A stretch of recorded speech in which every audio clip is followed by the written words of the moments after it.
အားလုံးမင်္ဂလာပါကိုတိုင်း football you channel ရမှာကျွန်တော်ညီကိုတွေကိုပြန်လည်ကြိုဆိုလိုက်ပါတယ်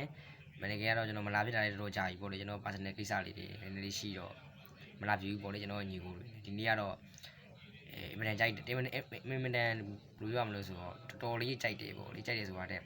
ဒီအတင်းကြီးလေးဖြစ်တဲ့ကျွန်တော်တို့တွေကဒီပွဲစဉ်လေးကိုကျွန်တော်သုံးသပ်ပေးမယ်အနေထားတစ်ခုပါဒီပွဲစဉ်ကတော့ကျွန်တော်တို့တွေဟောပေါ့မန်စီးတီးနဲ့ကျွန်တော်တို့လက်ပါဘူးပါဒီပေးထားတဲ့ပေါက်ကြီးတစ်ခုကဒီမန်စီးတီးကနေပြီး1 plus 90ပေါက်နေပါတယ်1 plus 90ကြီးပေါက်နေပြီကိုပေါင်းစီက3လုံးကို90ရှုံးဒီကြီးတိုင်းရမဖြစ်သေးဘူးဗျာတိလားအမှန်တကယ်ကဒီပရီးမီးယားလိအချင်းချင်းကိုဒီကြီးတိုင်းပေးလို့မရဘူးအဆင့်ကိုကြည့်ရမယ်ဆိုလို့မန်စီးတီးကအဆင့်3ဒီလီဗာပူးကအဆင့်6လေဒါပေမဲ့ဒီအရင်ဘက်ကကန်ခဲ့တဲ့ကျွန်တော်တို့ဒီချန်ပီယံလိမှာဆိုလို့ရှိရင်တော့ဒီမန်စီးတီးရဲ့အကွင်းမှာတော့ဒီဒေါ့မွန်ကို4-1ဆိုရတဲ့နဲ့သူကိုပြတ်တော့နိုင်ထားတယ်ဒီလီဗာပူးကကြောမြင်မန်စီဟိုပါပေါ့ sorry ဟိုလိုရီယန်မထွေအတင်းကိုတော့သူ1-0နဲ့အင်မတန်ကောင်းတဲ့အတင်းကို1-0နဲ့သူနိုင်ထားတယ်နိုင်ထားတာမှာမန်စီးတီးက1 plus 95ပေါက်ပြီခိုးပေါင်းစီ3လုံး90အရှုံးပေါက်နေတာကြီးကကျွန်တော်တို့နည်းနည်းရုပ်ပေါက်လုံးနေပြတည်ရမလား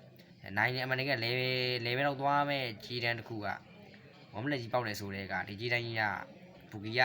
ဒီပွဲစဉ်ကိုရိုက်မှာမလို့ကျွန်တော်ညီကူတွေတတိထားစေချင်ပါတယ်ဒီပွဲစဉ်ကဘူကီရိုက်မှာပါရိုက်မှာမလို့ဒီကြီးတန်းတစ်ခုကိုဘူကီရှာပေးလိုက်တာပါဒီကိုနဲ့ကြက်တာကတော့ဒီ3လုံး90ရှုံးမှာ9ပေါင်းအောက်ကိုပို့ပြီးတော့ကြိုက်ပါတယ်ဘာလို့ဆိုတော့ဒီချန်ပီယံလိမှာဒီမန်စီးတီးက4ဂိုးလောက်လည်းတွင်းထားတယ်ဟိုဘက်ကလီဗာပူးကလည်းတွင်းထားတယ်ဆိုတဲ့အနေထားတစ်ခုကလွယ်ဖြစ်ဗျာသိရမလား9ပေါင်းအောက်မယ်လို့ကိုယ်တိုင်ကတော့ထင်ပါတယ်9ပေါင်းအောက်ကိုကြိုက်တယ်အသေးလေးနဲ့ယူရမယ်ဆိုရင်တော့မန်စီးတီးကမလက်95ကြီးကအမှန်တကယ်က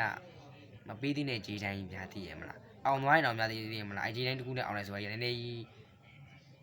ချားတယ်ဗျာအဲ့ဒီတိုင်းနဲ့အောင်မယ်ဆိုရင်တော့ပေးအောင်လိုက်မယ်ဗျာကျွန်တော်နေတဲ့သဘောတရားအဲ့လောက်ကြီးအောင်ခြင်းနေဆိုလို့ရှိရင်မန်စီးတီးအောင်နိုင်တဲ့ကြီးတွေရှိတယ်ဗျာသိရမလား